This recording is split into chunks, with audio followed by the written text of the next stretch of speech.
Air इंडियाचे प्रवासी घेऊन लंडनला निघालेले विमान अचानक कोसळले। या अपघातात तब्बल 241 प्रवासी ठार झाले। मात्र या अपघातात अकोल्याची ऐश्वर्या तोष्णीवाल मात्र थोडक्यात बचावली। मेघाणीच्या ज्या मेडिकल कॉलेजच्या इमारतीवर विमान कोसळले त्या कॉलेजात ऐश्वर्या द्वितीय वर्षात शिकत आहे। ज्यावेळी हा अपघात झाला तेव्हा ऐश्वर्या हॉस्टेलच्या दुसऱ्या इमारतीच्या 5व्या मजल्यावर झोपली होती। त्याचवेळी अचानक कशाचा तरी मोठा आवाज झाला आणि सगळीकडे धूरच धूर दिसू लागला। सगळीकडे आरडाओरडा सुरू होता। काय झाले तेच काही कळत नव्हते। अशाही परिस्थितीत ऐश्वर्याने न घाबरता धुराच्या लोटातून वाट काढत स्वतःचा जीव वाचवला। ऐश्वर्या सध्या Gujarat cancer research institute medical college Ahmedabad येथे DM ऑन्कोपॅथॉलॉजीच्या द्वितीय वर्षात शिकत आहे।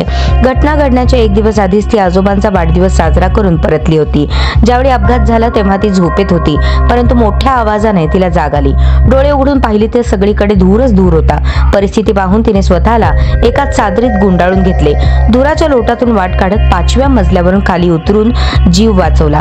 या धावपळीत तिच्या चेहऱ्यावर, हातावर, पायावर भाजल्याच्या खुणा आहेत। या घटनेनंतर ऐश्वर्या प्रचंड घाबरली होती।